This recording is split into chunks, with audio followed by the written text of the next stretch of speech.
So welcome this lovely afternoon.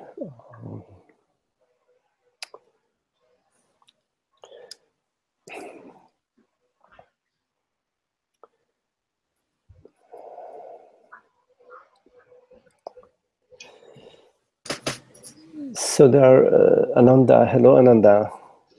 Hi, Magdi. Nice to see you. Mine was, I mean, might be interesting to talk about a little bit. I'd be happy to go last if you, you have several things up there. No, it's okay. Your comment is first. You're right. Working the night shift again recently, it engendered some acid reflux, headaches, emotional lability is exacerbated and unpredictable emotions and heart palpitations. Ananda, wow, but I really love it. Well, that's good. Okay. If I do it occasionally, the unpleasant side effects of night work are not so pronounced. Okay, okay.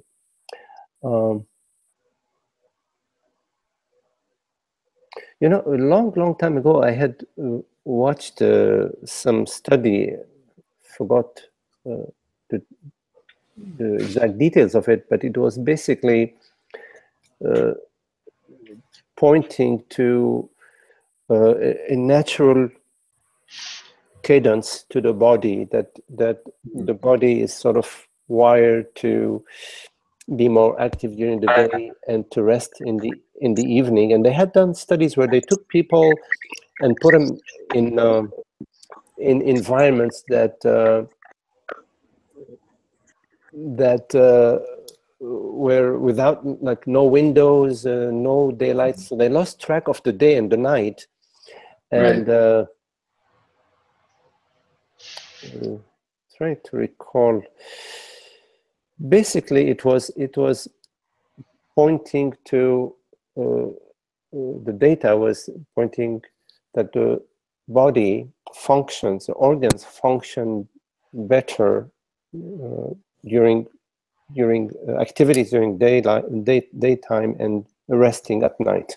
So it could be that there is something of the sort happening. There's some study I've heard of a couple of times that they say if you spend your life doing night work, yes, life expectancy is reduced by about 10 years. Yes, okay, that was also you know, with acid reflux, it may be helpful to drink lemon water. You know that lemon water is alkaline. It alkalizes. Yes, that may be helpful to try that. You know, the problem at night is sometimes I get very, you know, I'm working, I get very hungry and very sleepy at the same time. Yes. So yes. I have to eat and go to bed. You know, oh, okay. It's yes. tricky business, but yes. You know, lately I've been eating apples, and sometimes, you know, when I feel like hunger, and I don't think that it's the right time for me to be eating anything heavy. Yeah. Maybe a fruit. I heard also the watermelon. If you eat a watermelon, yeah, it fills you, and it also washes. You know, it's a cleanser. Yeah. I know you did that cleanse yes. in Southern California, and yes. you look great. So at the Optimum Health, yes, that was I don't know, a month ago or something, maybe more. I don't know. Yes. So, but did you have? Was there anything in your post? Was there any question? I mean, anything that you wanted to look at? I guess it's just the issue that even the things like headaches and, you know, I'm making the conscious choice. I want to do this work. Okay. You know, and so even these bad side effects don't seem to bother me, and that's I think that's just a good thing. Yeah. I mean, it's somebody, and it's also somebody has to do it, kind of thing. Yeah, sure.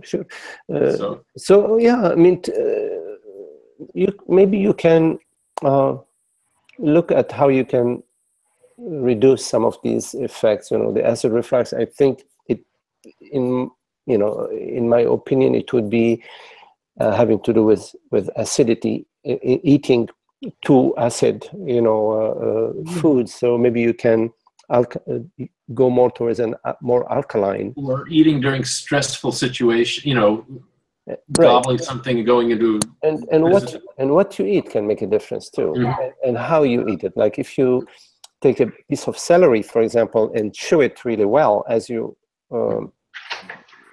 feel the need to eat something. So it's liquid, it's live enzyme, and it's also roughage. And if you eat it, take your time in chewing it well, it also can help you to sort of settle down a little bit. Sometimes we don't chew enough our food, and taking your time in chewing your food and being conscious of chewing and well masticating the food can have a calming effect, which may reduce the acidity in your body.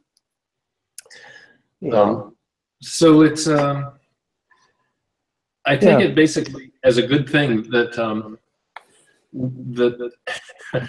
that my questions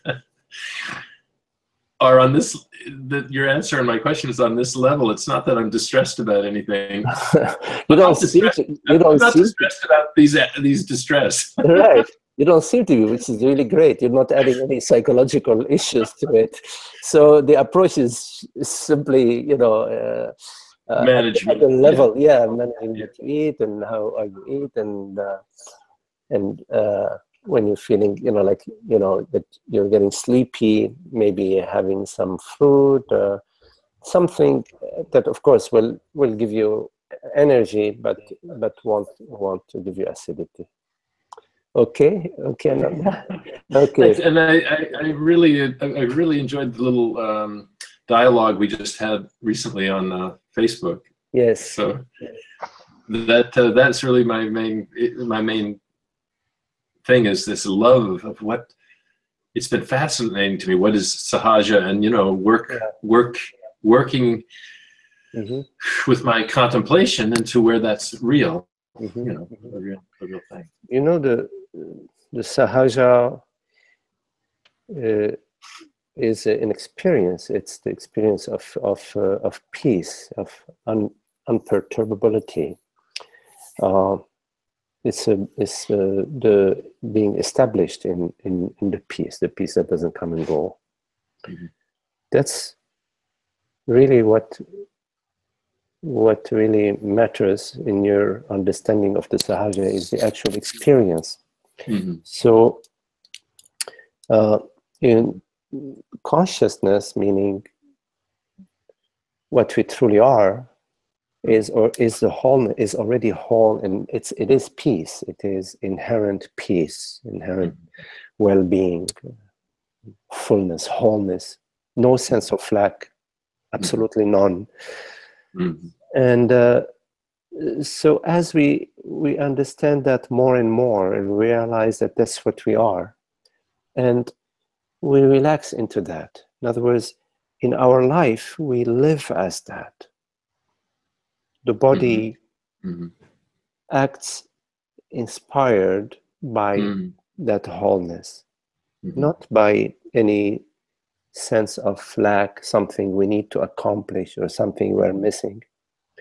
The vasanas, the remaining sensations and knots in the body will relax with our living understanding.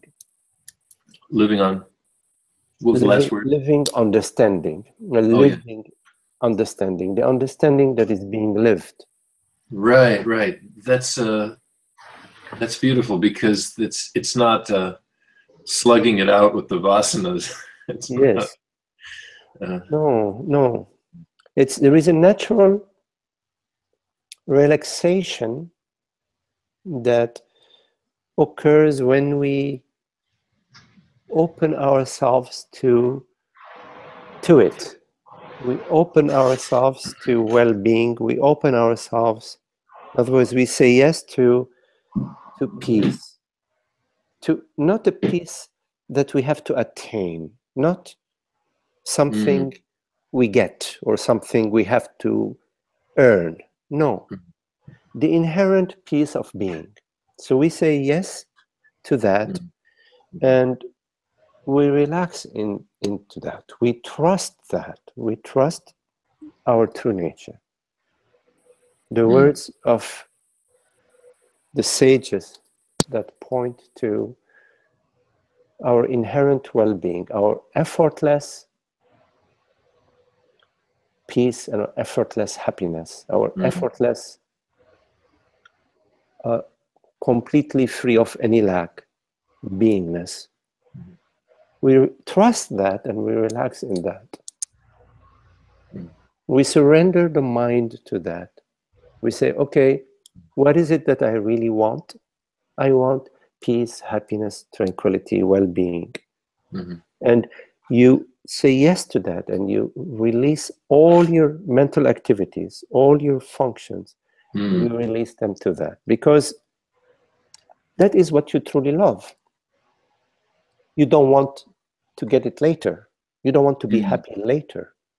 You want happiness now. You want the peace now. You don't want to be happy later. What's the point of being happy later? It's a joke. It's a joke. Happiness is now. It's our inherent nature.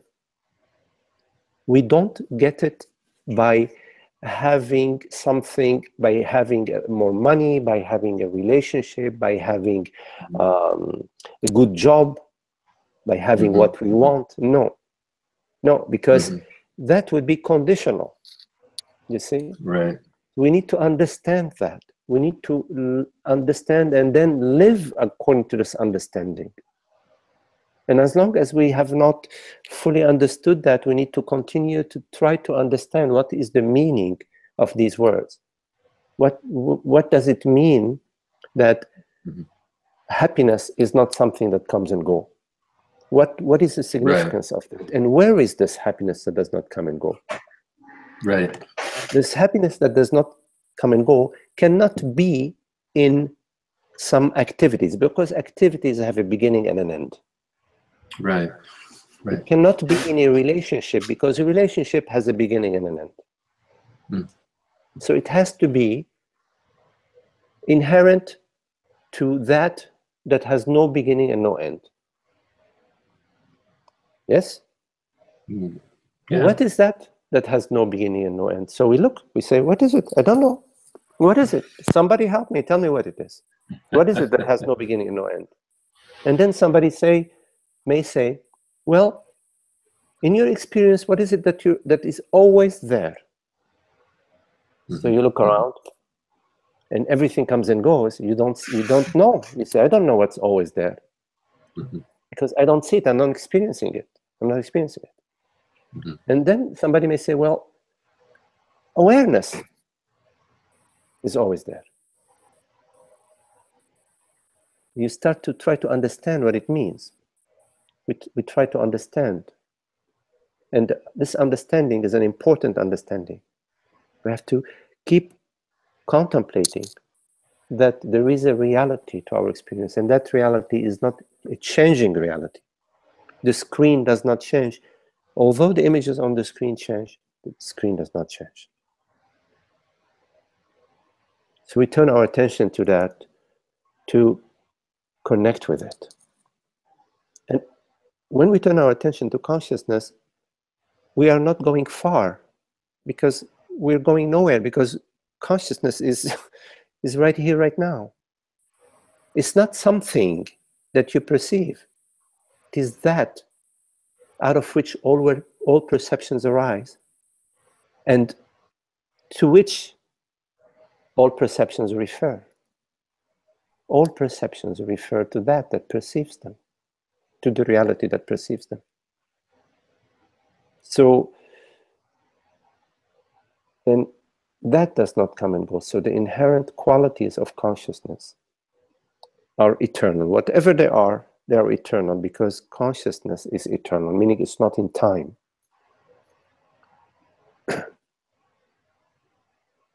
You see? So then we need to contemplate what are the qualities of consciousness. Anyways, I am getting way beyond, you know, your question, if there was any, Ananda. So on my email now. maybe I will. Let me see. Okay. I cannot hear you. I cannot hear you, Ananda. I cannot hear you. Sorry, now I hear you. Now I hear you. I don't know how I did that, but Okay. So let me.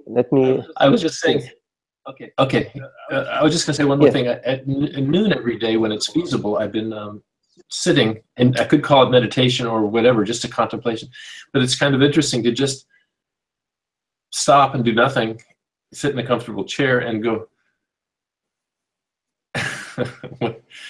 It brings up these questions, you know, if there's anything other than the peace, then it's to say. Beautiful. If it's enjoyable, it's good. It's not anything rigorous. Yeah. If it's enjoyable, it's very good. A meditation, whatever you call it, that is enjoyable, that is happy, is very good. If you're sitting listening to a piece of music, it's very good. If you're going for a walk, it's very good. If you're just sitting, just contemplating, what am I, or whatever, it's very good. If it's happy, it's very good. If it's arduous, then you need to move on to something else. Take a break.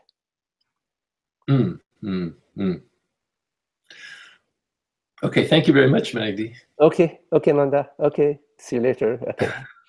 Okay, there's a question from Raul, which I don't know if Raul is here, but maybe on YouTube. I will read the question that was emailed to me.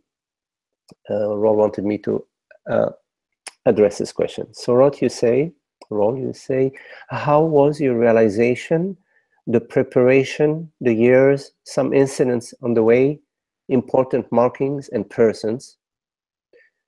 And the second part of the question, what is the role of humility, complete humility towards oneself in the search for the self? The real renouncement versus the disciplined meditation, becoming conscious about consciousness, ending in awareness. Okay, Raul.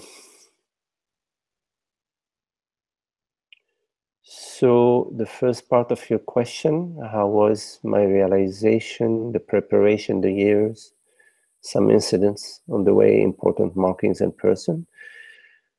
Well,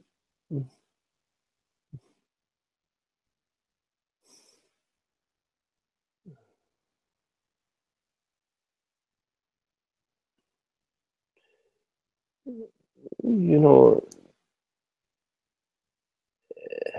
for everyone there is a particular path. The details of the path really don't matter. What matters is that we move in the direction towards happiness. In my case, since you asked, I had an unexpected peak into consciousness. I was in college in the mid-1970s, early 1970s, and I unexpectedly saw that all what I took myself to be was unreal, was just nothing. I took myself to be this man I had a family, my mother, my brothers, and all of that. My whole image of myself, I just saw it to be void. In a flash, I saw it to be void. And at the same time, I saw just, I would say, the magnificence of being. It's difficult to talk about because it's not an experience in time and space. It's so that completely changed my life. I could no longer continue to live as a person, and it led me to Zen meditation. I did Zazen, what they refer to as Zen meditation. I would go to these retreats. They call them sushin. They were silent retreats. Am I answering your question? Is that your question? Yeah, I guess so. And let me see.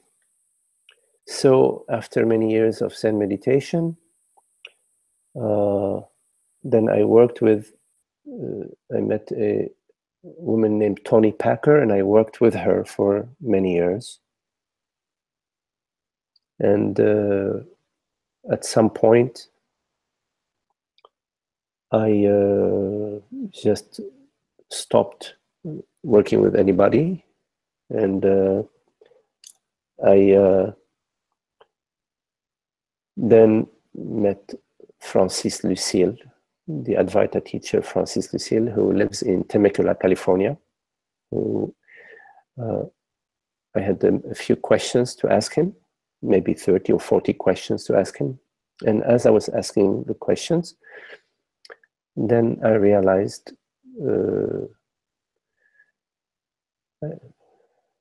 let's say that there was emerging into the self, where everything became the self, and everything was dissolved in the self, and I was the self. I don't know how else to talk about it. And that's when I started teaching.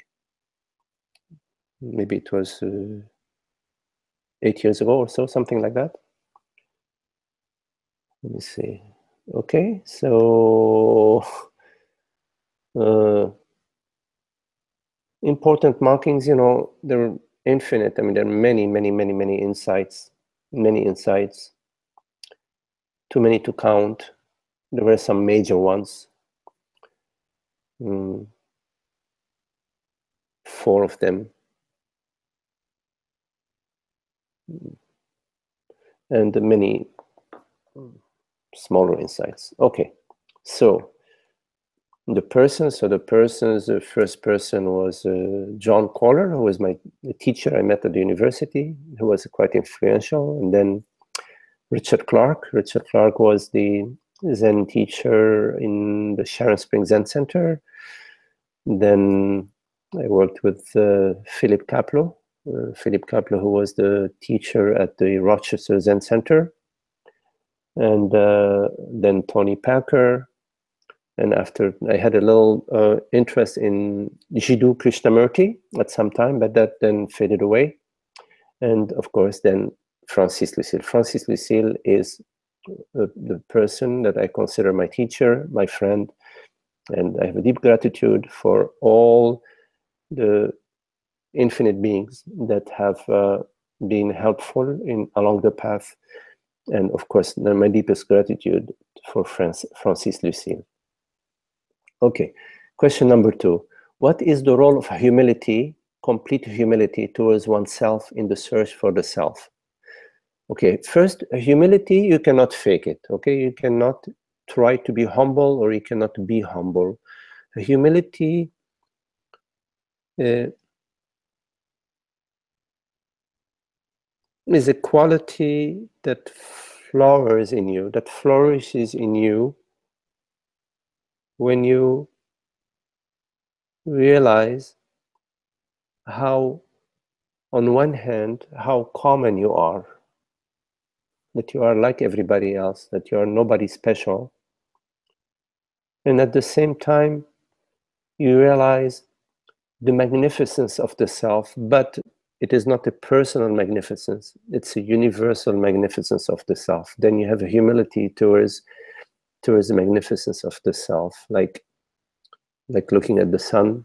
It's a deep humility of the magnificence of the sun.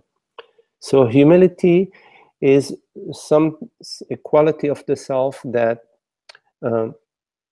as you are contemplating truth, contemplating the self, contemplating the reality of consciousness, that humility will flower, will flourish in you naturally, effortlessly. Not just humility, but also love and compassion and understanding and appreciation for beauty, all the qualities of the self. Humility is one of them. What is the role of humility? So the humility has no role. Okay, so it has no role. It is its own. It's full and whole within itself. It does not help. It's not a tool that you use in order to, oh, I'm going to try to be humble, and if I'm humble, then God will love me. No, no, it's not like that. Humility is not something that you use. Humility shines through you as you ripen in your understanding of the self. Like humility, you can look at it as the perfume of the mango. When the mango is ripe, you smell it from 10, 20, 30 feet away. It's a perfume that is expressed by the fruit. Similarly, humility, peace, tranquility, love are expressed by consciousness as you become more and more transparent to consciousness and transparent as consciousness. Then humility becomes one of the qualities that people enjoy around you. They can sense your humility, your genuine humility, which is basically your appreciation for the wholeness and for the magnificence of the self. What is the role of humility? The real renouncement versus the disciplined meditation. Now, disciplined meditation can be very helpful at times if it's something that is unfolding for you, that is becomes part of your path. You can do disciplined meditation. But of course, the greatest meditation is the contemplation of the reality, the contemplation of what am I truly, what is the reality of my experience. It's quite different from a disciplined meditation that is repetitive, that you're doing in order to, in order to achieve something, in order to accomplish something. There's a question that may arise for you. And the question is, what is this experience? What is its reality? Because you can ask, what is this experience, and start thinking about it, which is very different from asking, what is the reality of my experience? What is it truly? Which this question, when it's asked, when it's posed from a deep interest in truth, it leads you straight to consciousness.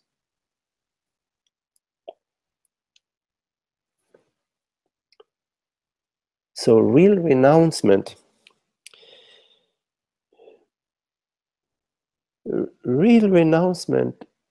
comes with understanding that what I truly am is not a person.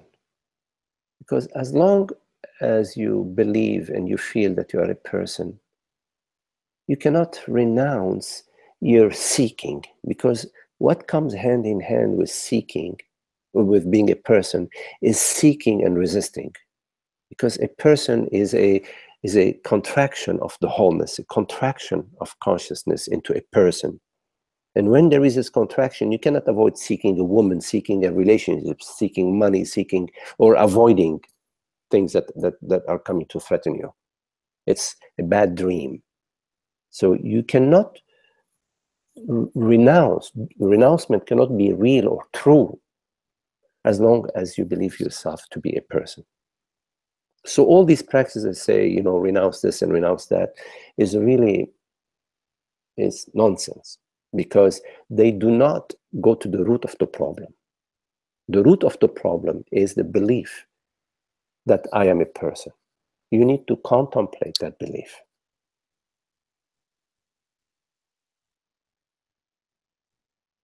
There is no evidence that consciousness is a person. In other words, that consciousness is limited to a particular body-mind. That's a belief. When you contemplate consciousness, you find that it's borderless. It is not limited. It has no beginning, no end. So how can it belong to a particular body-mind? Body-minds have a beginning and an end. So real renouncement comes hand in hand with the contemplation of what am I truly? The belief, the examining the belief that I am a limited self. Becoming conscious about consciousness, ending in awareness.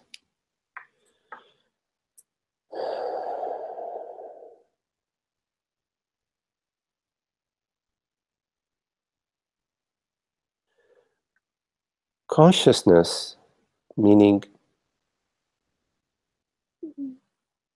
the reality of your experience, what truly perceives right now, what truly hears these words right now, is conscious of being conscious.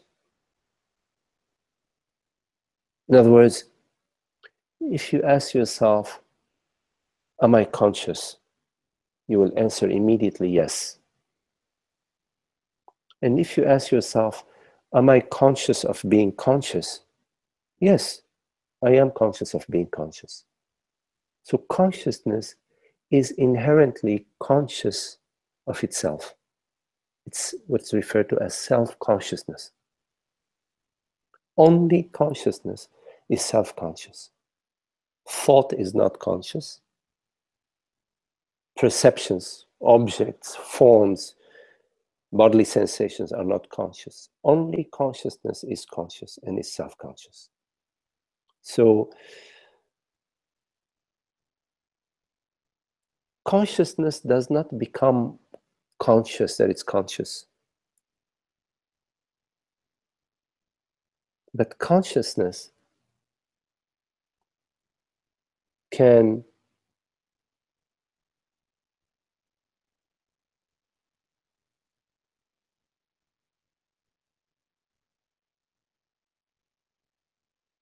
rejoice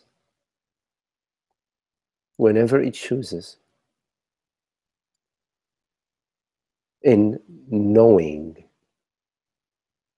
its knowingness, in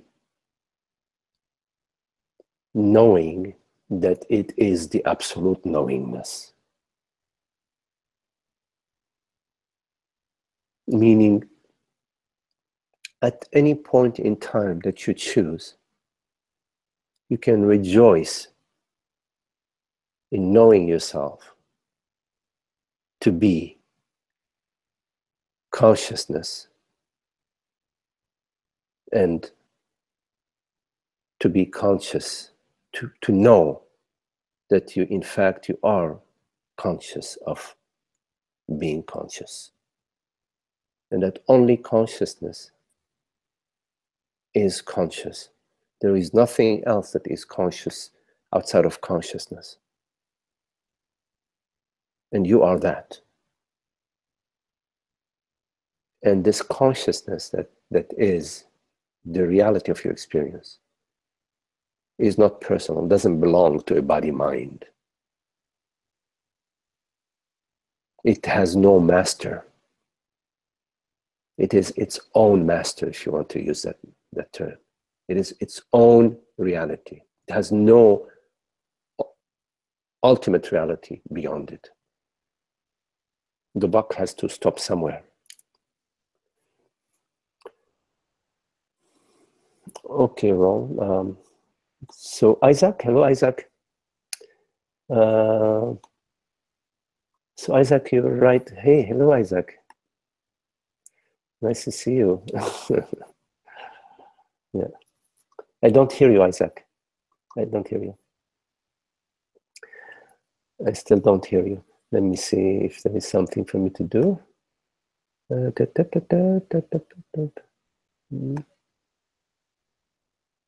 Okay.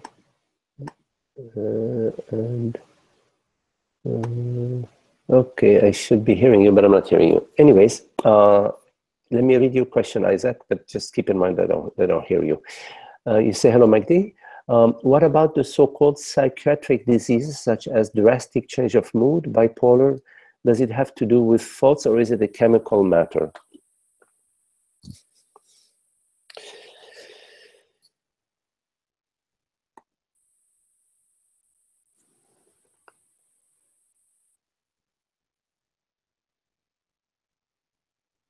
There are some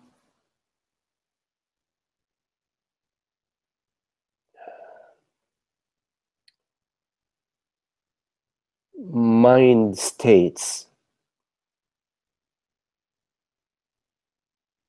that may require some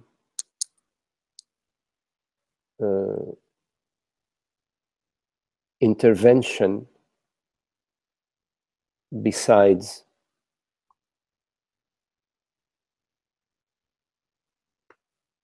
contemplation. There are some mind states that may require some medication, keeping in mind that all medications have side effects, unfortunately. The more natural based the medicine, the less side effect, and the closer it is to its source, because all the source of all medications is in nature. The closer the source of the medication to nature, the less side effects you will have, but still you will have some side effects.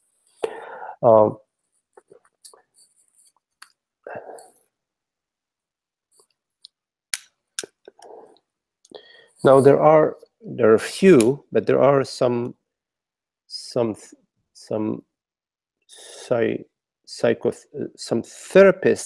that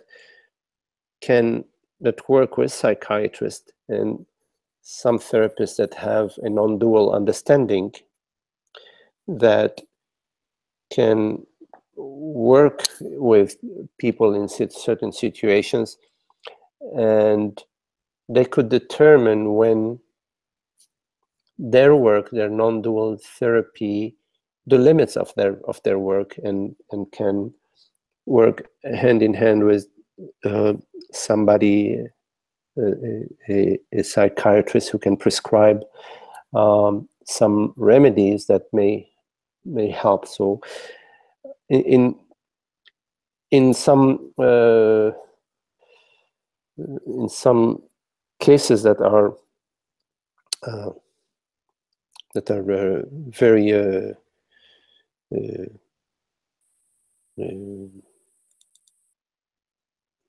very intense, let's say, then of course therapy is not of much help. Now, does psychiatric disease have to do with thoughts or chemical?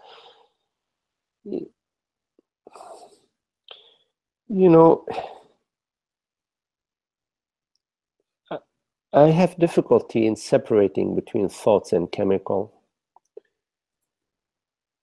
because thought can be very toxic, or thought can be very very soothing.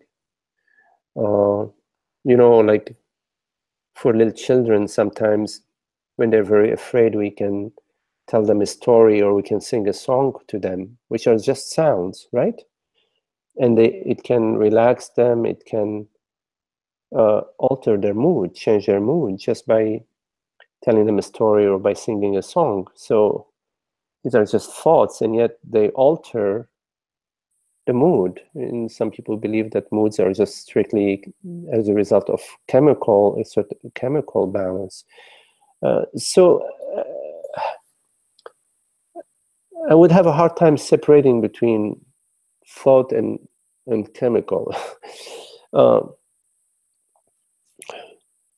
You know, there is a very toxic thought that we all suffer from, which is the thought that I am mortal, that I'm on a time clock. I mean, that's a very, very toxic thought. And that I'm a person, and that my image, you know, that's a very awful thing that we have, is images of ourselves and images of others, which are thoughts. An image is just a bunch of thoughts, you see? Because what's an image? I mean, without a thought, there wouldn't be an image. So, and an image, I mean, we in some cases we're very concerned about our image. You know, men have to appear, you know, like confident and successful, blah blah blah. A woman has to appear that she's attractive and loved and confident and successful. All this, there's such nonsense, and we suffer from that. All of us suffer from that. It's miserable, and but they're thoughts, you see. And sometimes somebody tells us you're stupid. You know how we feel like, we feel like somebody poisoned us. We want to punch them in the face, you see. That's just a thought. Somebody saying you're stupid, it's a thought. It's just words. And yet it can make us turn into like we want to punch them, we want to get into a fight, you see. So what part of it is chemical, what part is thought? Who cares? But it's important to know that it's very toxic to be a person. You know, but when you are awareness is like a mirror. Like a mirror. A mirror can reflect a beautiful lake, or it can reflect a big fire. But in either case, the mirror remains untouched, unmoved. If it reflects a lake, it doesn't become wet. If it reflects a fire, it doesn't burn. That's consciousness. But if you are an object, a piece of paper, then when there is water, you get wet. When there is fire, you get burnt. And when we are living with this impression that I'm a mortal human being, there is the virus of mortality, the angst of loss and gain that is obsessing us. And we suffer from the possibility of losing. We're concerned about losing our mind, losing our relationship, losing our friends, losing our money, losing our fame, losing our position. That's awful. But yet we live like that. We live like that, and we believe, okay, that's the way to live. We are afraid of living otherwise. Can you imagine that, Isaac? Like, we're living miserably with this belief that I'm a mortal human being, and we hold on to it. We continue to live that way. And yet we hear and we understand sometimes that there is consciousness, there is that that does not come and go, and that doesn't get burned by the fire, doesn't, if you call consciousness stupid, consciousness doesn't even hear it. It has no ears. It has no mouth. It has no eyes. You can try to cut it with a knife. You can't touch it. And yet I am this consciousness, right? I mean, what is it that is conscious if not I? It's not the body that is conscious. It is I consciousness that is conscious. You see, it is I consciousness that is conscious. So the main suffering that we have in our life is not is this psychological mistake that we have, that I am a man, immortal body mind. I am a woman, immortal body mind. This is what we need to examine, Isaac, and explore as best as we can to live as consciousness, universal consciousness, to live as the openness of being. As long as we don't live the openness of being, then we have that default mode of living as a person. Oh, what's happening to me? What's going to happen to me tomorrow? What happened to me yesterday? Why did I do this? Why did she do that? Why did he do this? Yeah, you follow. It's so that's the contemplation, is to look at on what basis do I keep holding on to the belief that I'm a mortal body mind, while I know very, very well that I am consciousness.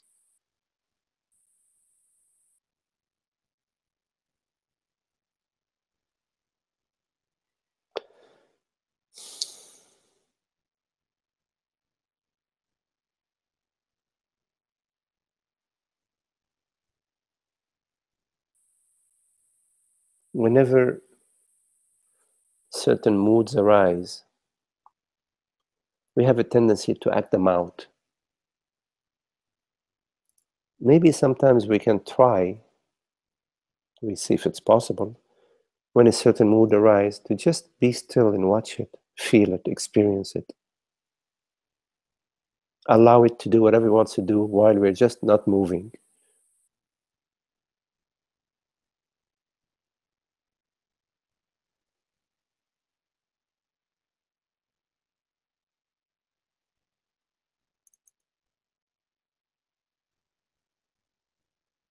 Rather than define ourselves with what's happening, we define ourselves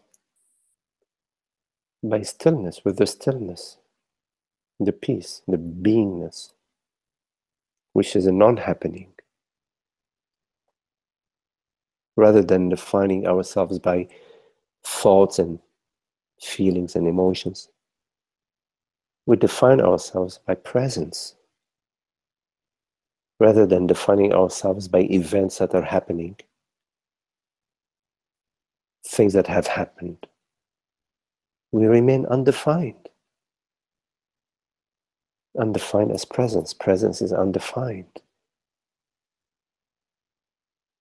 Has no beginning, no end, no borders.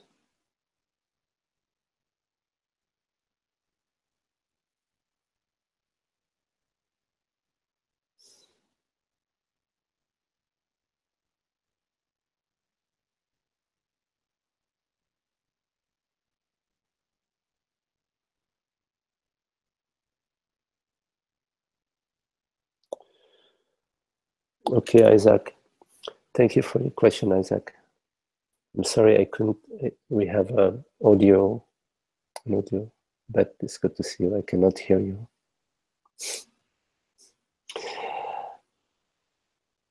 Hello, Emmanuel. Emmanuel, you just wrote Magdi, so hello, Emmanuel.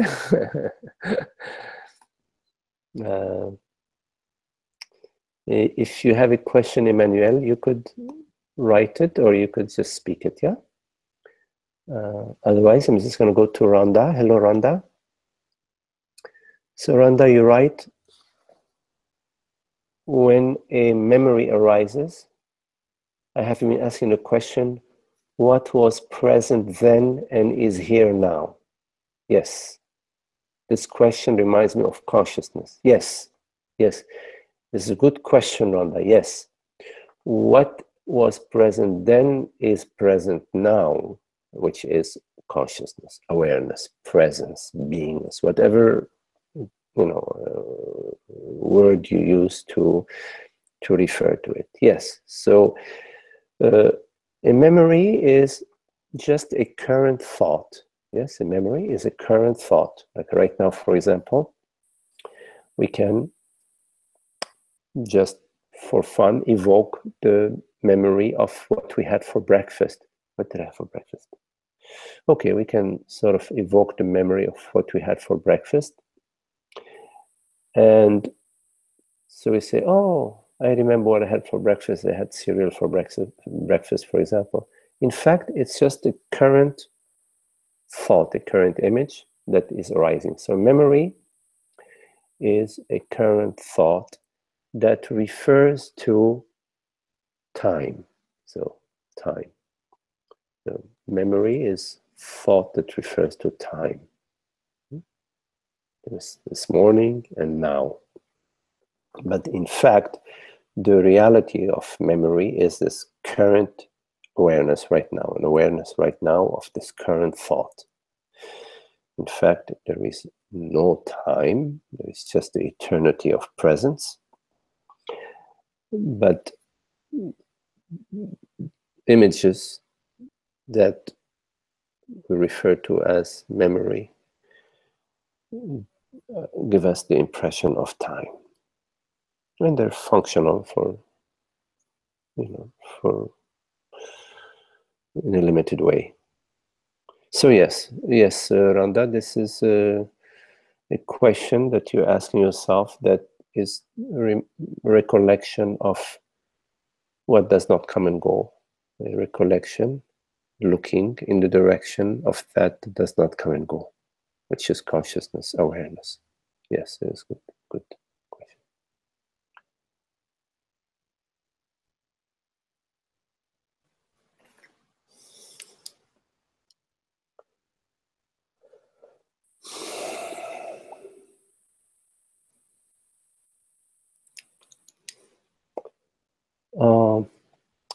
Okay, Zoe, I just saw your question. Let me go to it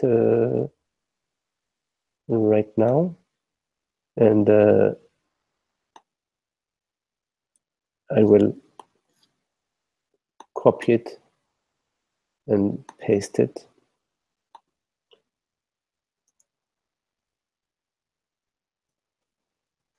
Okay, so let me paste it here so everybody can see it. So Zoe, you're asking, could you speak about the mind's pull to go to sleep or unconscious when there is an activity that the mind does not like? I love satsang and anything to do with truth, and I seem to have boundless energy for that. But having difficulty listening to classes that I have to take for my teaching license, or even recently listening to a tour leader give facts about a building. When I feel myself getting sleepy, I stand up, which helps. Any other suggestions? I recognize that every moment is an opportunity to abide in truth and awareness. Thank you. Okay, Zoe, just a broad comment that it is a good direction to engage into activities, career, or just, we don't like the term career, just certain activities in life that we do for food, shelter, and clothing, activities that we love, that resonate for us. That's would be the ideal situation where we are doing something that we love. And what another option is, in case that is not possible to us, for us is to engage in activities that give us as much freedom as possible. Freedom in time, freedom in decision making, freedom in not to be under a boss, and ideally lots of freedom in time, where we don't have to put in those 8, 9, 10 hours that people put in, at work, where we can work from home or work just a few hours a day and give us a lot of free time. So this would be just a general comments about. Now, in either case, whether you're doing something you love or whether you're doing work where that gives you as much freedom and as possible, there are times where you have to go through certain boring tasks, even if you love giving concerts, for example, you're a musician, you have to go through sometimes flying, for 6, 7 hours in a plane, booking a ticket, or driving in somewhere. There may be some activities that you have to dress up in a suit or in a beautiful dress or whatever, and you may not be feeling like, oh, actually, that's really, we always love to dress up. But the point I want to say is that there may be some activities we do that we don't like, and then they're boring. We're yawning. We're falling asleep. So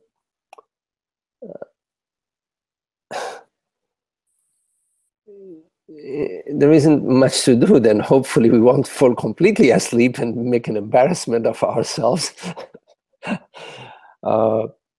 So you yawn, you just do like you're scratching your eye and you yawn behind the scene, so nobody sees you yawning. They don't take it personal. Now,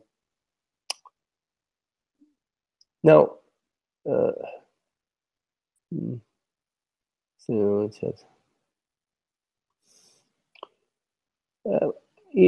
only suggestions that are coming to mind concerning, you're feeling sleepy and that are boring, is hopefully you had a good night's sleep before.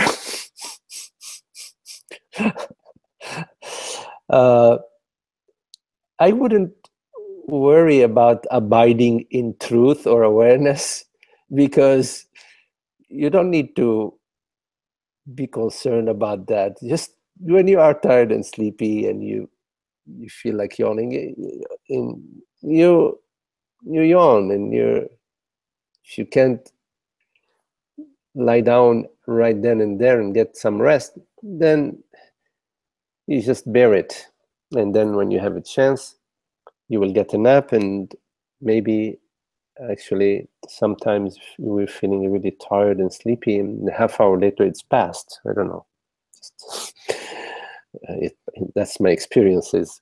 Sometimes I'm really sleepy. I like when I'm sleepy to lie down and just rest.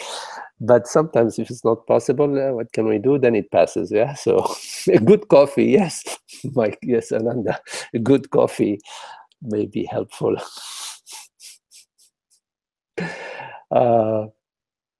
But the point I want to make is,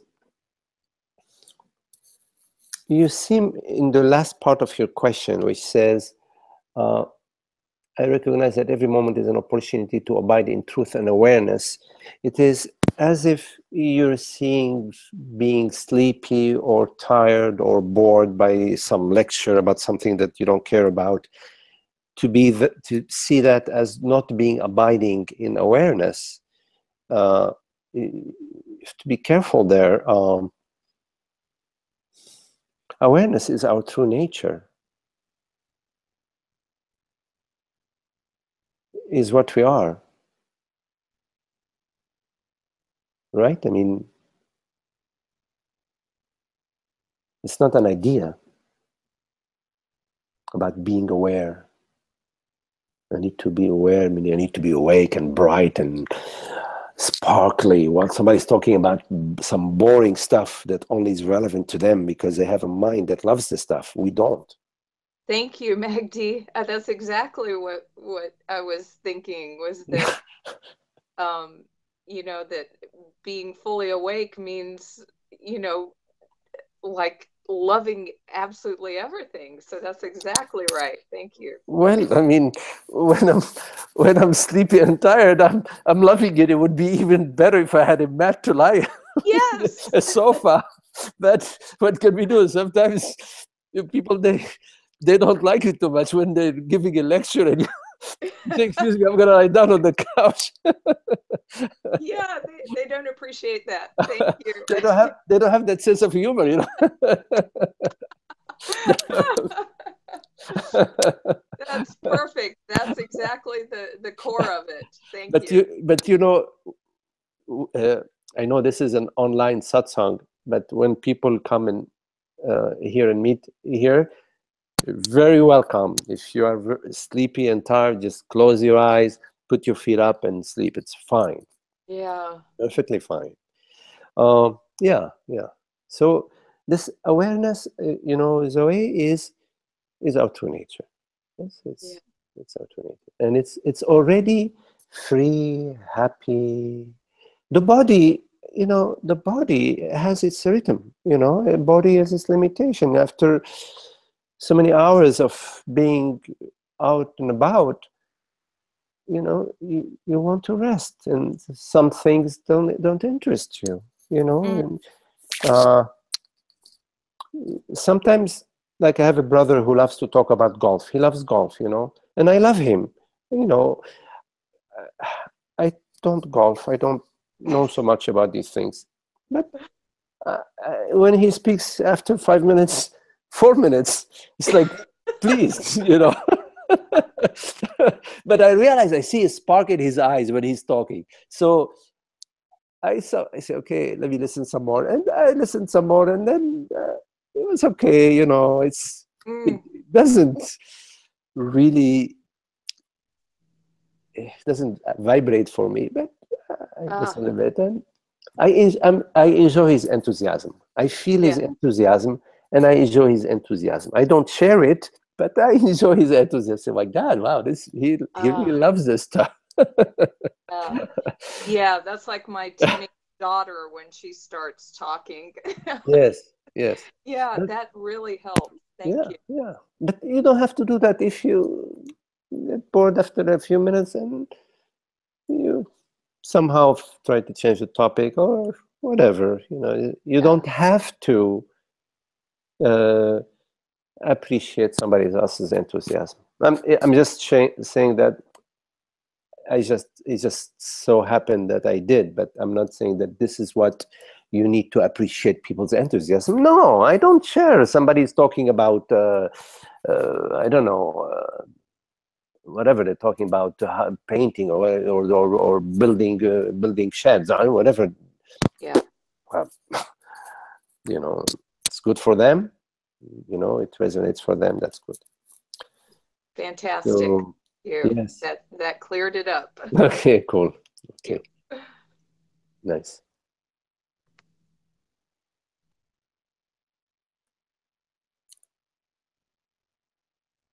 Oh yeah, Ananda. Yes, you are lucky. Your van, you can drive anywhere, and you can get into your van and get some sleep. Even at the end of even if you drove into the city, you know, and whatever, you just park and take a nap and drive home. Yes. Highly recommended. Years ago, I owned a conversion van, and it was a van like you could almost stand in it. It had a raised, you know, the roof. That's and next. and the rear seat, there was a button, and the seat would turn into a bed. And at the time, my two kids were young. I would make the bed for them, put the pillows.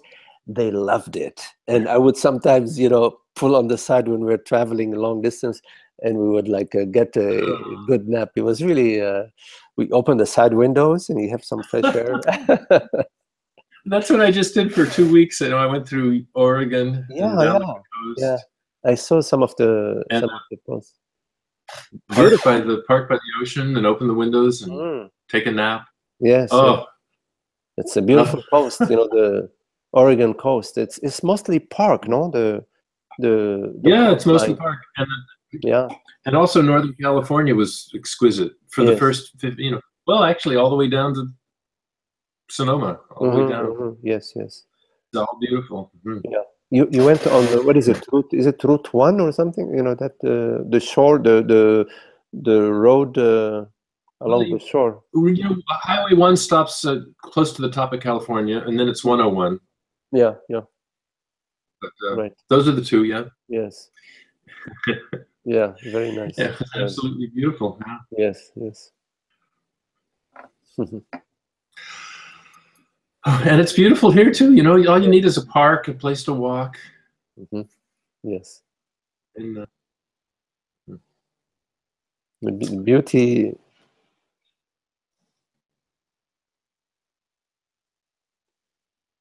The beauty shines from beauty. You see, it shines from beauty. So we perceive beauty out of the source. So like we perceive beautiful objects, when we perceive something beautiful, beautiful scene, a beautiful park, a beautiful sunset, it's the beauty that we perceive is like a moment of absence of me. It's like you dissolve. The self is just the self is shining. It's like love, you know, when we feel love, we're experiencing love. It's me and you dissolve in just this oneness. Well, that sounds like the answer to that kind of conundrum of people are always. I think it's been a perennial question about how can it all be beautiful when some of it's ugly. You know, some of it's oil slicks and dead birds. You know what I mean? Some is ugly, some is beautiful, but it doesn't impinge on what I am. It loses the ugliness because it's not dangerous. It's not. You know, there is a relative and the absolute. There is like a relative beauty and non-beauty, like in the world, you know, in the world, in what we perceive, there are expressions that we perceive that represent the isolation of the self. We destroy nature. Right. We act in unkind ways towards each other. These are expressions of the separate me. Right. So we're perceiving when there isn't the appreciation for the wholeness, and instead the contraction into the me, we perceive the ugliness, the unhappiness, the grit. When you meet somebody and they're just talking about themselves, you know, how great they are, you can sense like, where is the love? Where is the beauty? You know, or somebody who's talking bad about others. Right. You know, you know, it's like, where is there is no grace? You see, we perceive that. So the appreciation is the appreciation for the love, for the beauty, for truth. And when there is this appreciation, we're no longer drawn towards that does not express the beauty and the love. We're not drawn to it. We find that as soon as it arises, it's not a direction that we engage in, while previously we would be like knee deep into it. Suzanne Jacot and I went to the San Francisco Museum of not too long ago. Mm-hmm. And we kept noticing that so much of it was a representative of fraction, distressed ego, basically, distressed. Things with the nose in the wrong place. So, Yes. you know, Yes. like work and stuff. Yes. And it's like let me out of here. Let's go for a walk in the woods, or let me look at your painting, Yes. Suzanne. You know, Yes. I'd rather see it up here because it Yes. has harmony, it has beauty Yes. in that regard.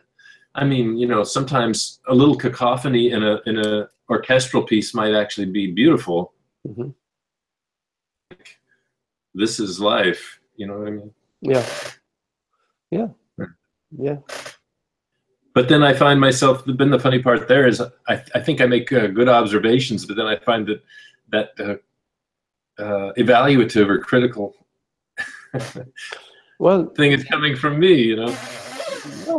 no. When you perceive something that's coming from the mind, that's just very conflicted. You could see it, you know. Yeah, you see it. There's a lot of art that's trying to be art, trying to Right. just taking all the business of the mind and putting it Right. out there for everybody to see. It's like, oh. And some of it gets a big audience because we seem to have a culture that's pretty much in a what would you call it, fractionated Yeah. state, something like that. Well, when something resonates deeply for you, it takes you beyond yourself to a place where you have no words. Mhm. It doesn't take you into the mind. Mhm. It takes you beyond the mind I think to a place that you cannot describe it, but it's a place that has the expression of the self, that has the imprint of the self. I recall when we were walking in the museum, there was one room, it was like a round room with 4 or 5 large paintings. They were the beautiful, magnificent natural setting with a little human figure, either in a little boat or, Yes. or standing on. I recall that. Yes. And that was wonderful, you know, that's like, it's satsang, visual satsang. Yes, I recall that. I think there were like 4 or 5 paintings, yes. One of them it's getting to the rapid. The boat is coming around the turn. There is a rapid around the corner. But hopefully the figure is sitting on the bank, not going over. Sometimes when you are trying too hard in a painting, when the message is too obvious, the message is too obvious, it takes away from you that space of you that discovers. Yeah, you know, it's like it takes away from you that revelation space where it comes to you. It's too obvious. Right. If it's just a mandala with an om in the middle. But yeah. life. So maybe that's a poetry for the whole of life, because some of it's very unobvious. Yeah. I remember there's this. I remember this fragment of a poetry that keeps coming back to me. I don't know where it came from. It said, "In separation is the extreme reach of unity."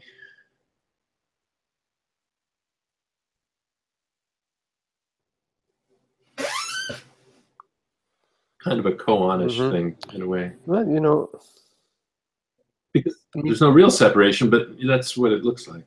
The separation and the unity. I mean, in the separation, there is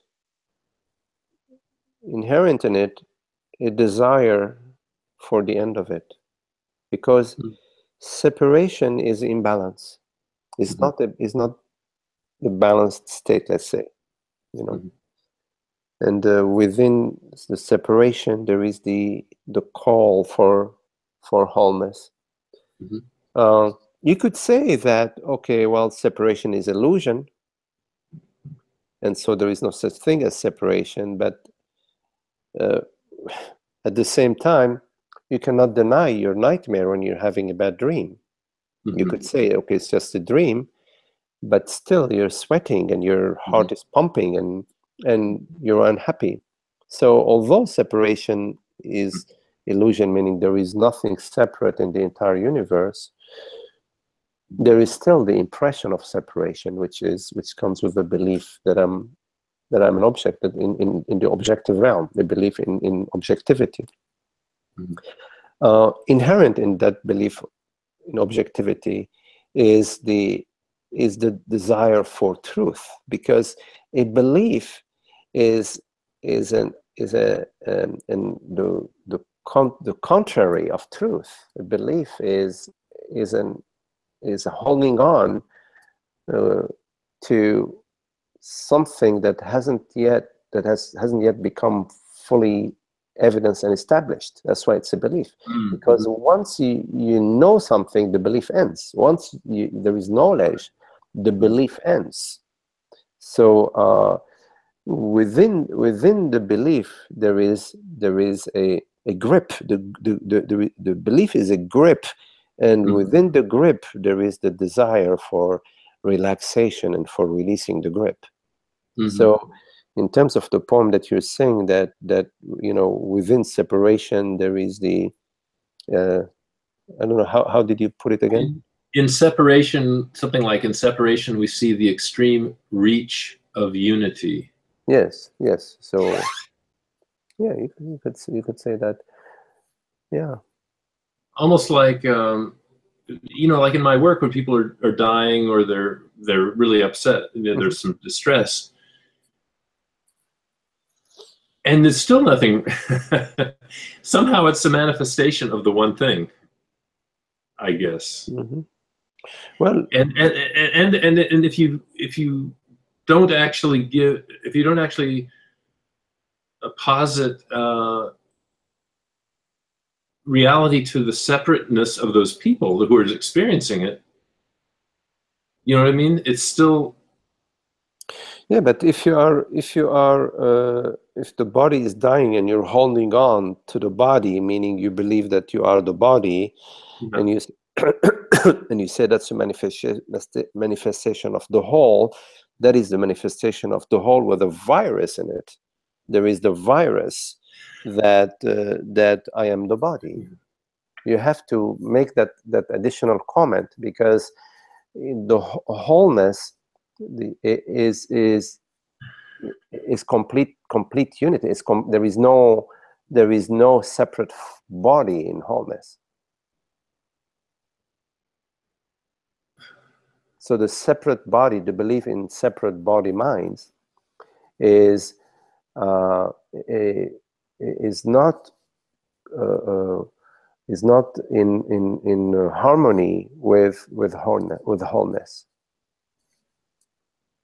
With unhappiness, there is no room for unhappiness within happiness. Happiness has no room for unhappiness. To say that unhappiness is part of happiness is not a full. understanding of what happiness is, because happiness has no opposite.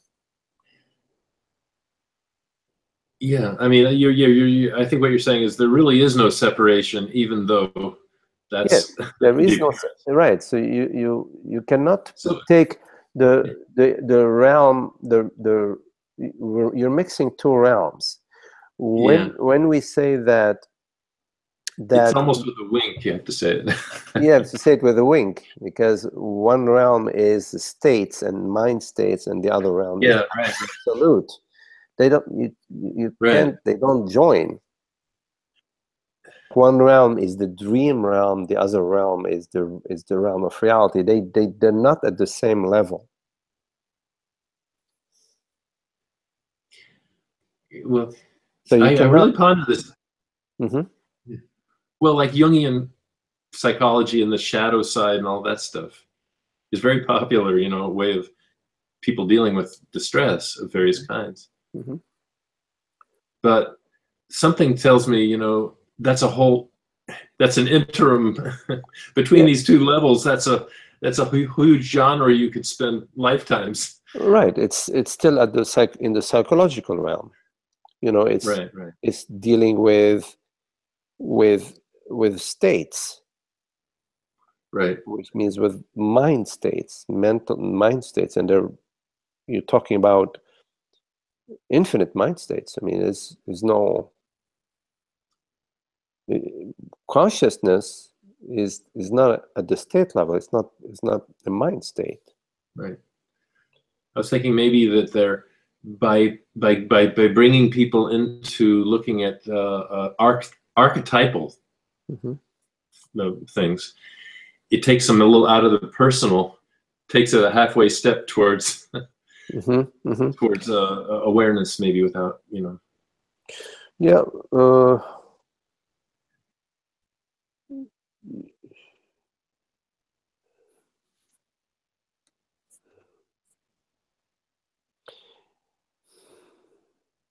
It's like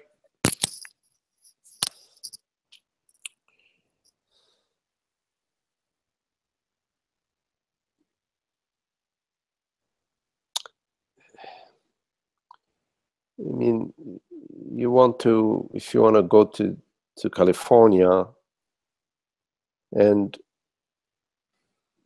so instead of, you know, just hauling ass and going to California, you study the various states. There are 50 states. You become 50 states, and you don't want to just you know, understand the cultures of those different states until you reach California. You understand California. You know, it's just go to California. You know, just drive west. Just drive west. It can be that simple. Yeah, right. Because I mean, we're talking about consciousness, right? And you know, the reality that perceives this perception, and instead we try to organize perceptions. We try to classify perceptions and categorize them and create all sorts of models, and who cares?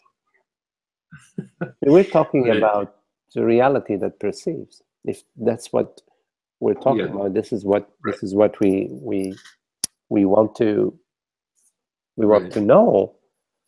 Then mind states are a diamond. Doesn't end the way to categorize them, and archetypes and enneagrams and all of this. All of that is a different level, different realm, and it can be misleading because it has juice in it, and we get stuck. It's sticky. You know, we there are all sorts of identifications that occur, and images, and that. It's a halfway house. Yeah, and a little bit of a quicksand, you know. Anyway, that was a kind of a. And we love to play with this stuff because it gives us some sense of meaning. It gives us something to chew on. I know. Have you heard of something called human design? That's a new one. No, what is that? It's a huge study. It takes like 3 years of classes and meditations and everything, to where you can really assess a person and say what kind of person. It's like Enneagram, Oh, wow. But and so that's good business. Might be a good business. And then there's also the fact of I would say I wouldn't mention any names, but I will mention Adyashanti, for example. They keep coming up with new books and new slant on the whole thing. It's like, well, now you're, I mean, we do a thing, we do in our direct path, or whatever you want to call it, we do this thing of finding your universalness of your body in the spaciousness. So in a sense, you could call it embodying your wisdom, or insight. But there's this whole thing about embodiment in terms of much more complicated. When in Advaita, meaning in our contemplations here, when we look at the body and embodiment and all of that, we're looking directly at our experience. Okay, there is no theory. We look directly at our experience and we say, okay, what am I truly? What is the reality of my experience right now? And we come, and this is not something to believe, but it's something to understand experientially, to the reality of consciousness. That right now it is consciousness with whatever it is that perceives this perception, or is something that perceives this perception, and that we choose to refer to it as consciousness, awareness, presence. And so that's purely based on our experience. There is no theory about it. Now, the body, when we say the body, first we look at our experience. What is the body? In order to experience a body, there has to be some concept of a body. Because our experience, we're not experiencing a body. We're experiencing pure awareness.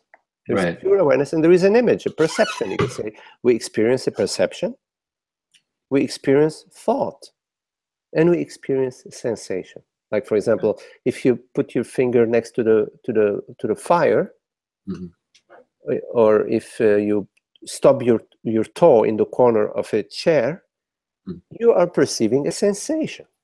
This is our experience. This is not some theory. This is so we say, okay, there is perception, thought, and sensation. Now, what part of it is a body? When we go to body, we are going to concept. Now, please, any of you who are listening to this, please correct me if you feel otherwise, if you see otherwise. But I'm just going to continue to speak. Now, when we say body, in talking about our experience, we have jumped from our experience to a concept. There is something called a body. Now, I don't know what a body is, okay? But somebody says body, so I say, okay, what are you talking about? So I ask, what are we talking about? And I say, okay, I'm not going to even ask you what I'm talking about. What are you talking about? I'm going to ask myself. Okay, I'm going to ask myself, Magdi, what is a body? So I look, I say, okay, there is something called a body. Let me find a body in my experience. I want to find it, because if somebody tells me glasses, black glasses, or glasses with a black rim, I say, I know what you're talking about. I got it. If somebody tells me index, okay, it's okay, we call it index. And I agree, okay, this is just term we agree with to call it, say, okay, I know what you're talking about. Index. I know what you're talking about. So somebody says body, and I say, because I'm interested in embodiment, I say, okay, I'm all for embodiment. Let me go there. So let me find the body. So I look, And I say, damn, where is that body? Okay, so look around and say, okay, there's a leg, there's a hand. Okay, say, oh, so this is the body. But then I look closer because I have to look closer, right, to make sure. So I say, okay, wait a minute. I'm perceiving a body. Okay, so I'm perceiving this. It's a perception. It's a perception that I call it a body. It's a perception. And in fact, I am not perceiving a body. I'm perceiving a perception. I'm perceiving my perception. So I'm perceiving my perception. And okay, I call it the body. But in fact, as I'm looking now, right here, I'm not just perceiving these legs and these arms and these hands. Simultaneously, I'm perceiving this chair, I'm perceiving the rug, I'm perceiving part of this table. My perception is not just, it's not like somebody took a scissor and I cut the legs out. You know, like when we were kids, we used to cut, you know, I'm perceiving a perception. And I could say that part of this perception, there is our hands and a leg, and okay, so we say we call this a body and we call this a table. So I have moved into labeling, which is fine. So I'm labeling it. This is a computer, this is a table, this is the body, this is a chair. Now, in fact, I'm perceiving my perception. And my perception is, where is it? My perception is intimately one with consciousness. So I'm experiencing consciousness. I could say, okay, I have no problem. You say as a body, as image, as perception, as sensation. I have no problem with that. If we agree that body is, we refer to it as part of an expression of consciousness. Consciousness expresses itself as perceptions, sensations, and feelings, and movements, and thumbs, and index fingers, and okay, cool, that's cool. Like in my dream, in my night dream, heck, I mean, there are bats, and there are elephants, and there are oceans, and there are butterflies, and you know what, and there are a zillion other things that I don't even names for.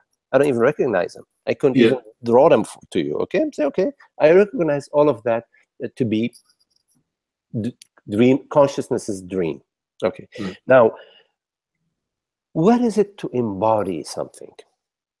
Now, there is a sensation that arises. Okay, it arises in openness, in space, in consciousness. It arises in consciousness. Now, if by embodying we mean that consciousness and the sensation, or consciousness and the feeling, are intimately one, I say, yeah, that's my experience, intimately one. And if that's what we refer to by embodiment, then embodiment is going on 24/7. Now, what interests me in this conversation is that resistance is often, there is resistance. Often I say, oh, no, I don't want that. Okay. I say, oh, no, I don't want to experience that. Now, that interests me because that points to unhappiness. Says, well, wait a minute, there is unhappiness. So it brings me unhappiness. And then I look into the unhappiness and I find that the unhappiness is when there is a separation. There is something that wants to pull itself out of the wholeness. Okay. And I say, how can anything pull itself out of where would it go? So I realized there is some kind of hypnosis going on, some kind of weird mental thing where there is this belief that something can pull itself out of something else. In fact, nothing can ever pull itself out of anything else because it's all one whole. There are no things, But yet the impression that, oh, I don't want that, is something called I that has separated itself from that. And now there's this I that is a separate thing and is saying no to that. You will not get close to me. I'm going, that is pretty weird, because in fact, it's all dream. There is nothing that can pull itself out of anything else. What the heck is going on here? You know, it's like how you've chewed on a mushroom, and now you're like, you're seeing all sorts of stuff. But I haven't chewed on any mushroom. This is ignorance in play. It's the what the Christian referred to as the original sin. Yeah, the original sin. That there is some sort of seed of separation that's been sort of like implanted. They call it the Eve and the serpent or something. The serpent came off the apple, the tree, and then she bit the apple, and now there is the seed of ignorance. I don't know why they put it on Eve, but anyways, this is this is what they believed at the time. They had like this really freaky mind state. So as a result of that, there is the seed, the potential of separation in our space. It's so funny because there is no actual separation when we look at it. Right. If we look at it correctly, we realize, no. Somebody's pulling my leg, and who is the somebody? I don't know. I don't know. There's nobody that's pulling my leg, but it's as if somebody's pulling my leg. And I realize that I'm pulling my own leg. And then I say, that's silly for me to be pulling my own leg if it's making me unhappy. So I say no to that. So I don't know what embodiment is, really. I don't speak this way because I don't know what it is. I simply speak about happiness and about the unhappiness of being a separate self-impression. Because the rest is so complicated for my mind. Is too simple for I can't go there, to embody something. What the heck does that mean? I don't even want to know. Well, it's almost like I think this embodiment, which is popular, it has something to. It's almost like saying, well, admit it. You're here. You're stuck in a body, so you have vasanas, and let's really deal with them. No. I'm not stuck in the body. No. That's awful. What is this I that is stuck in the body? Well, you hit right. Well, it's such an interesting idea. It's the idea that you are, in a sense, you're stuck in a body, and you're the formless consciousness. But somehow, like you talk about, living, having your life expressed consciousness. Yes. But not from the point of view. This is my distinction. But not from the point of view that you're stuck with a body, so you better import some good juju to it, you import some good energy to it. No. It's more like, let's just celebrate this reality through whatever means is here. Yes. The body arises in awareness as bodily sensation. Yes?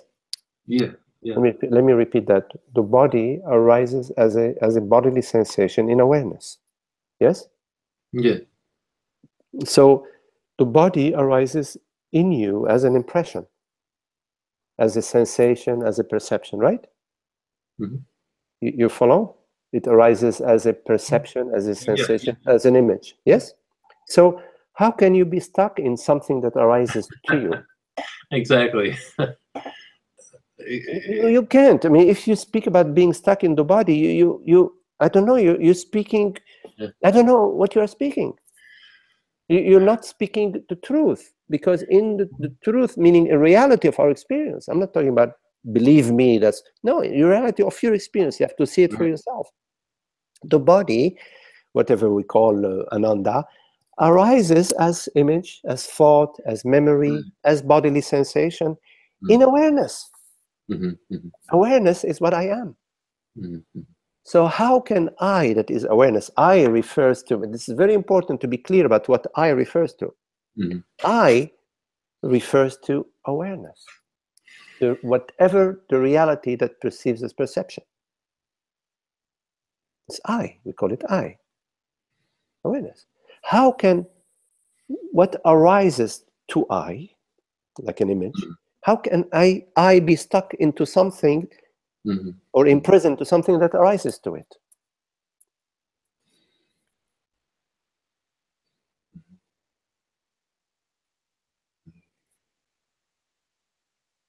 That should take care of that.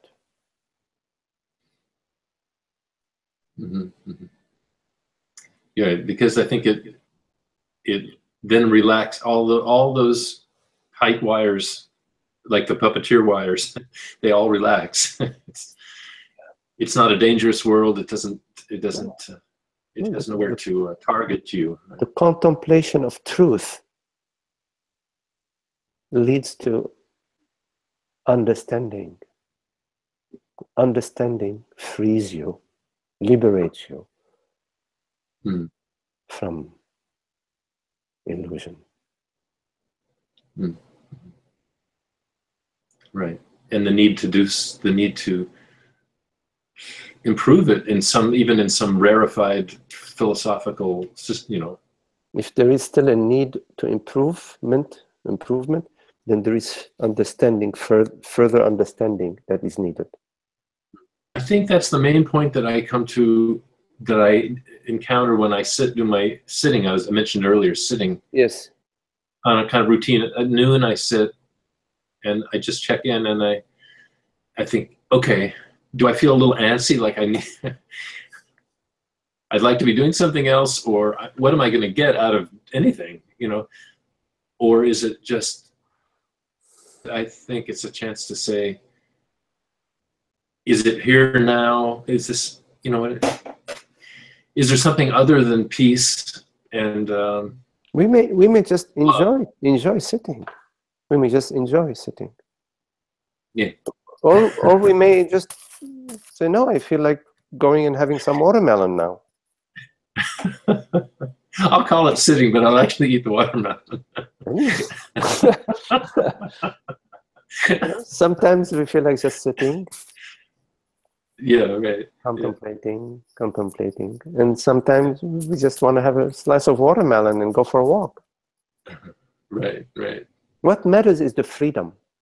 Right. Celebrate the freedom. The celebration of the freedom. That's innate to freedom itself. Within freedom, there is celebration. It's not about what do I need to do in order to improve myself, in order to be happy. No, you could sit just because you enjoy sitting. What's wrong with that? I mean, yeah, the sitting seems to be an invitation for any of those ideas to come up. What do I need to be happy? Then you could sit because I like to enjoy watching these ideas come up and contemplating them. Okay. So you sit and the ideas come up and you contemplate this. Wow, what a show.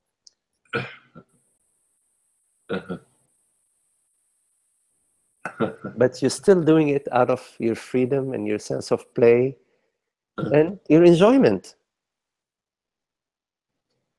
Right. And there may be some insight, like, wow, I really, there may be some insight that comes. Well, that's great, lovely. Sometimes there may be no insight at all. Wow, that was really something. It's always lovely. I mean, the insight that comes is lovely, but I'm not looking for it. I'm not, okay, let me see what kind of insight I can get now. Because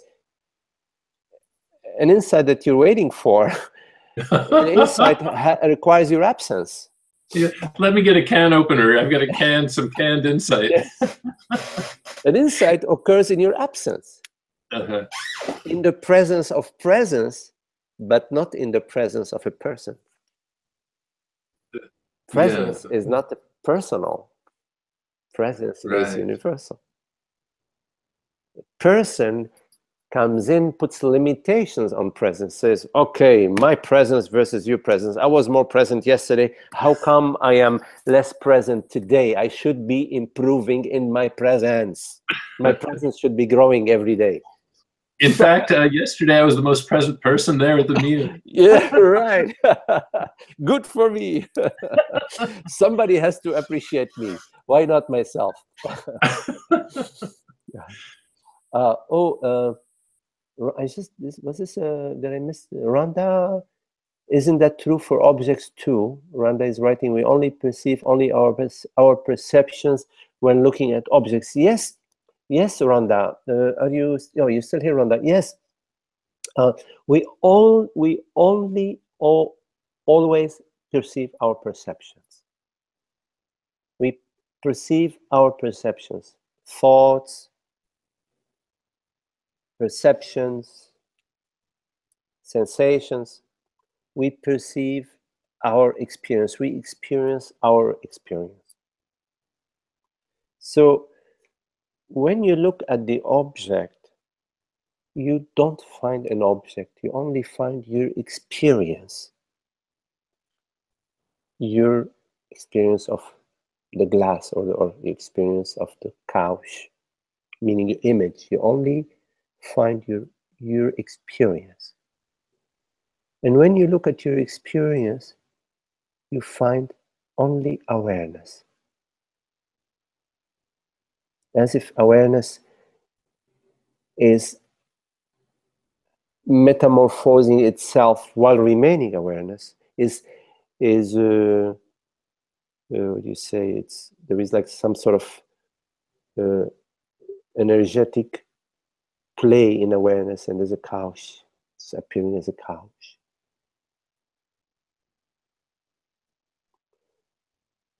When you look for the couch, you only find awareness of the couch. You don't find an actual couch out there. If there is a couch out there somewhere, that couch to exist out there must have a reality, which we call it the couch reality. And we already know the reality of consciousness, that there is a reality which we refer to as consciousness, whatever it is that perceives as perception. So now there are two realities. There is the reality of consciousness and the couch reality. But because we know there is only one reality, we know that intuitively, and we know that via higher reasoning. Because a reality that has a border, in other words, reality A ends and then reality B starts, a reality that has a border is only real up to a certain point. Then beyond that border, something else is real, meaning that reality is no longer real, there is a different reality. So a reality that is real only for a certain period of time or in a certain space, that's a contradiction. It's an oxymoron. The reality is absolute, meaning it's absolute across time and across space. So given the reality of consciousness and the reality of the couch, which we call the couch reality, they must be one reality. They must be the same reality. And since we've been using the term for reality, we've been using the term consciousness instead of using the term couch reality. We're not going to change the term consciousness to now a new term. There is only one couch reality. We're going to instead say, okay, the couch reality is nothing else but the reality of consciousness. But we could make a joke and say, okay, there's only one couch reality. Yeah, everything that appears is couched within the couch. Yeah. The key understanding is that there is only one reality, and everything that you experience via this reality, and the substance of everything you experience is this reality. Even the substance of your night dream is the reality of consciousness.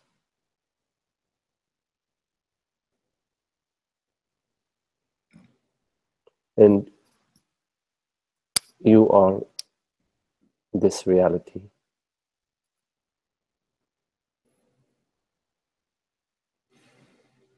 The formless self.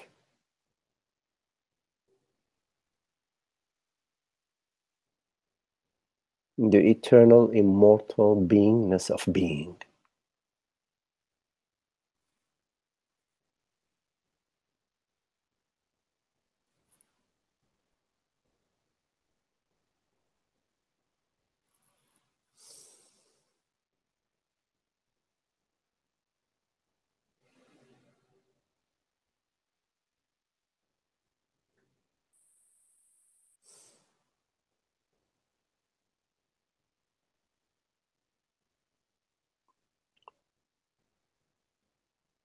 You cannot live forever with the thorn of mortality.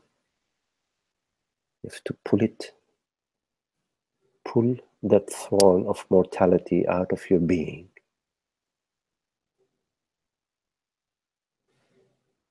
It's not real.